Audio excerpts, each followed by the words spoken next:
But the origin of these teachings is from a series of programs that he offered between 1973 and 1986.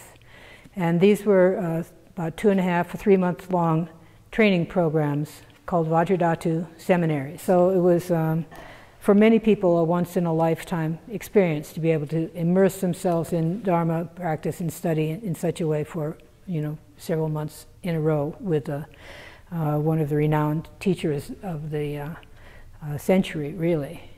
Until actually this year, these teachings were available to people who had attended such a seminary in a kind of a transcript form, a series of close to verbatim transcripts documenting what happened in each of these programs. They were kept secret. They were considered to be highly profound and should be only revealed, so to speak, to people who were really steeped in the tradition and made a certain personal commitment to the path. Many years ago, actually, in the late 70s, the Vajra Chogyam Trungpa Rinpoche was talking to his publisher, Samuel Burkholz, founder of Shambhala Publications. And he had indicated that at some point in the future he wanted these teachings, which had been closely held, to be refined and edited and made available as a resource not only to his students who studied directly with him or the broader Shambhala community, but for serious practitioners and scholars more generally from other traditions, and to be as a resource that would be part of the kind of opus of reference works that people, the teachers in particular, could use in giving talks and guiding students. That led to these publications of this year of these 3 volumes. Since the publication, there's been a series. This is actually the culmination of a series of resoundings or readathons that have happened all over the world. Then be placed on this little map. On the Legacy Project website, there's a map of where readings took place of these books since they came out, and it's on 5 continents. There are people, sometimes just all alone, sitting and reading. Chuck and I were very fortunate to be able to do our reading, part of the readathon, when we did a pilgrimage to eastern Tibet, and we went to this retreat center called Dorje Kyungsong above Sermong Monastery, a place where the Vajra did many practices, and we were able to read it in that very powerful spot. Other people did readings in the Bhutan, in the cave of Tagsang, the Tiger's Nest cave, where the Vajra received the sadhana of Mahamudra. The notion was to conclude these series of readings here in the Great Stupa. We had hoped to do that in September, but we got flooded out. He said, if you study these teachings, some of them are quite complex, actually, and some of them are very straightforward and to the point, cutting right to the point. And he said, well, you don't really understand any of this unless you can describe it to your grandmother. The dawning of the Great Eastern Sun. In talking about the Great Eastern Kingdom, or Vajrayana, we mean a human dawn, a dawn of humanity in which Vajrayana can be presented, and in which Vajrayana could happen in our existence. In the dawn of Vajrayana, we are learning how to rise rather than how to die. And at this point, the dawn of Vajrayana has already happened. If there were no such thing as the Great East, the Vajrayana could not be presented. In the image of the Great East, if you do not have the East, you cannot have the sun shining out of the East. In this case, the East is Mahayana, and the sun shining out of the East is Vajrayana. The vision is Mahayana, and executing the vision is Vajrayana, always. Creating an enlightened society. We are trying to create a Buddhist world, an enlightened society, and one of the principal ways of doing that is for each one of us to become sane. In order to become sane, you have to become disciplined. And in order to become disciplined, you have to develop a sense of loyalty. In this case, loyalty is not at the boss and worker level, but it is an appreciation of what you are involved in. Loyalty applies to all the yanas, the Hinayana, the Mahayana, and needless to say, the Vajrayana. There are two levels of loyalty: setting sun loyalty and Great Eastern Sun loyalty. The setting sun version of loyalty is based on fear. You are afraid that if you do not do your job, you might be fired and lose your sandwich and your roof. But you think that if you become a good, loyal person, then you will have more than a sandwich and a roof. You might have a palace and eat gourmet food, and you might be able to take some time off. You might be able to go to the beach and lie in the dirt. That is what we call a vacation. Although you never know what the vacation is a vacation from exactly. That's it. Full stop. There's nothing more than that. So setting sun loyalty is a functional sort of loyalty. Obviously, you try to be happy, but that is just thrown in. And at some point, you're going to drop dead, and that's it. Poof. You might also apply this setting sun approach to your children and your grandchildren. You hope your children could all go through the same process. You want them to get a good education so that they could get a good job. Hopefully, they could be disciplined so that they do not get fired. And if they are successful enough, they too might have a chance to go to the beach and lie in the dirt. Your grandchildren and your great-grandchildren could do absolutely the same thing. Maybe they could go to the moon eventually and lie in the dirt on the moon. They could eat lots of food, drink lots of booze, and consume lots of Alka-Seltzer. The other side of the coin, heads rather than tails, is Great Eastern Sun loyalty, which is more fundamental. Great Eastern Sun loyalty is a question of what you are rather than what you are doing. Someone might ask, "What are you doing?" But when someone asks, "Who are you?" or "What are you?" it is a more fundamental question. What you are is what you are, and what you are not is what you are not. By testing your setting sun approach and the territoriality of your ego, you have a chance to look at those situations and find out who and what you are. You could be cheerful, raise your head and your shoulders, and look straight ahead. You could be disciplined and compact at the Hinayana level. You could be disciplined, gentle, and loving at the Mahayana level. And at the Vajrayana level, you could just be there. When you look around at your world and see that everything is sacred, holy, wonderful, colorful, dignified, and powerful, you experience the contrast between yourself and the Vajrayana world. Because of that contrast, you begin to be awe-inspired. You pick up on the awe-inspiring and fearsome nature of the world, and you develop a feeling of reverence for it. So the perception of sacredness comes from the mind's experience of contrast. In the example of Buckingham Palace, walking into that palace creates fear of oneself, or self-consciousness. But actually, you are both self-conscious and other-conscious. You are conscious of the surroundings. So altogether, it is a fear of sacredness, which implies oneself and another at the same time. The sense of sacredness is the key to how you can get further and further into the Vajrayana. This particular Vajra Buckingham Palace, the sacred world that we are talking about, is created by the Vajra Master and by the lineage of the Vajra Master. When you develop faith or trust in that sacred world and in the teacher, who is the creator of that world, you realize that you do not have to stick to your jeans and t-shirts, which is a joy.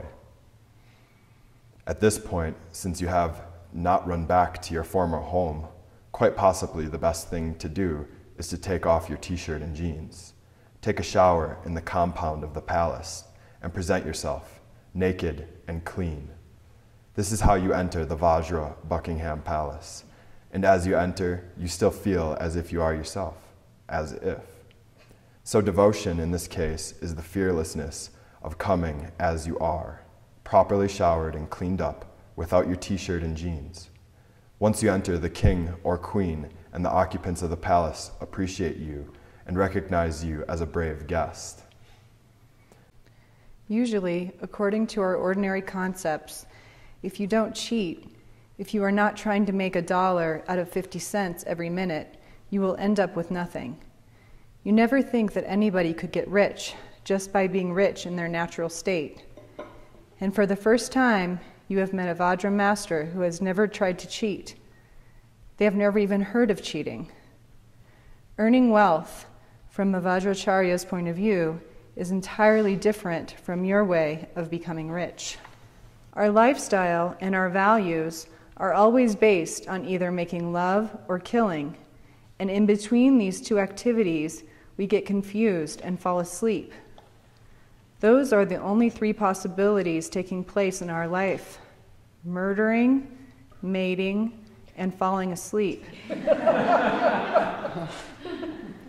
There's passion, aggression, and ignorance to a greater or smaller degree in whatever we do.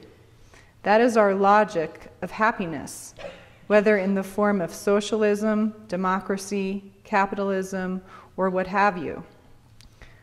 When we are confronted by somebody who has done something other than seeking happiness in those ways, but by being bored, by just sitting, by just being, by not resorting to any form of entertainment at all, but just remaining like a statue, it is mind-boggling. None of us expected that anyone could do that. Nonetheless, we begin to realize that it has actually happened, and it has turned out to be much more powerful than we had expected, much better than our versions of business. Although we're reading today from the third volume, which is Advance the Vajrayana Teachings. If you're going to study this material, I would highly recommend reading first volume 1, then volume 2, then volume 3. That's how it was always presented, with an emphasis on a strong foundation in fundamentals of Buddhism, both practice and study, and then a strong foundation in the Mahayana spirit of service and loving kindness, compassion, and realization of emptiness, and from that having a strong platform for which to explore Vajrayana teachings. So at this point, some people will be going to other parts of the stupa to read, and some people will be reading here. So we'll sort of disperse a little bit and then regroup.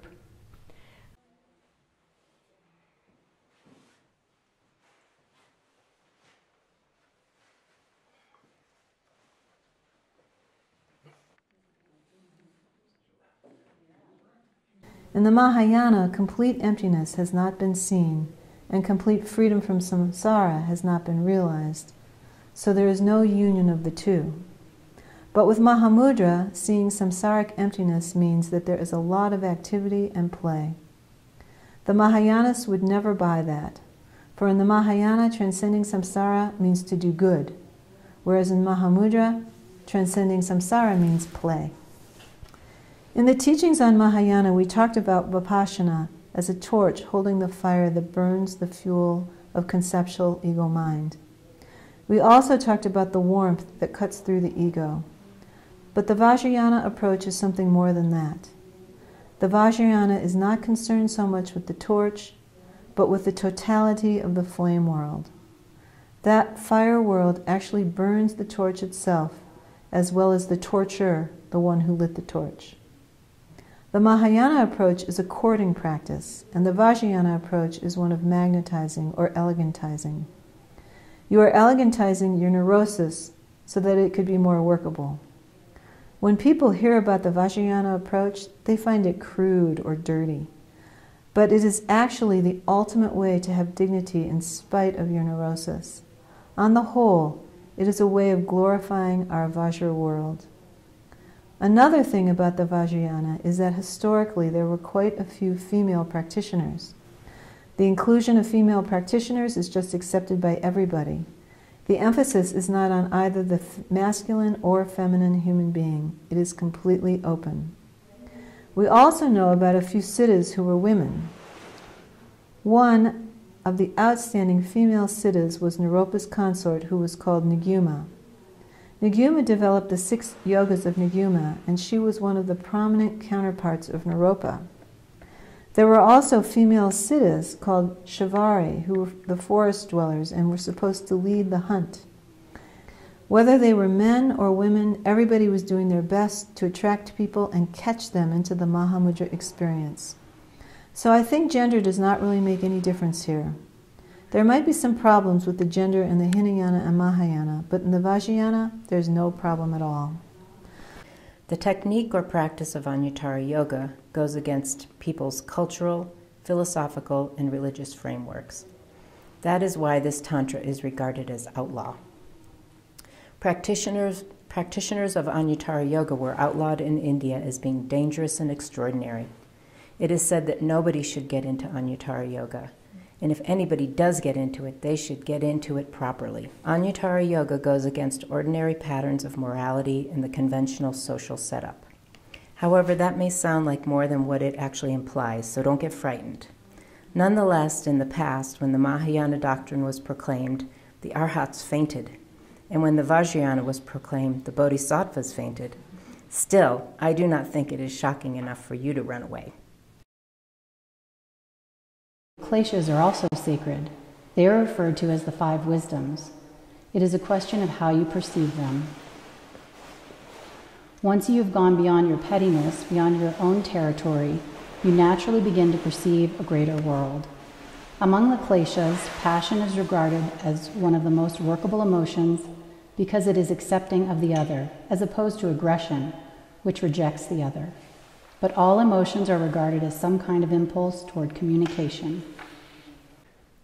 The Mahayana approach to enlightenment is that wisdom has never begun, and therefore there is no end. Since that is the case, one can experience the primeval, enlightened state on the spot, without accepting or rejecting, and without hope or fear. That seems to be the definition of Ati Yoga or Mahayana. It is actually very simple and straightforward. Things happen. We bump into each other, or we find ourselves mistakenly stepping on a raw egg. We knock over our cup of coffee on a beautiful tablecloth. We find ourselves saying the wrong things to our friends or to our landlord. According to the social norm, and even according to the intelligent bodhisattva norm, the Buddhist norm, or the Mahayana norm, we tend to make mistakes. We say all kinds of things, but underneath all those mistakes, very concrete and pragmatic things take place all the time. Somebody might frighten you. They might walk up behind you and say, "Boo," so you jump. That is the most pragmatic remark you could ever make. The idea is that the world is the only ground on which to celebrate nothingness or non-existence. It is the only ground for pursuing further worlds beyond this one.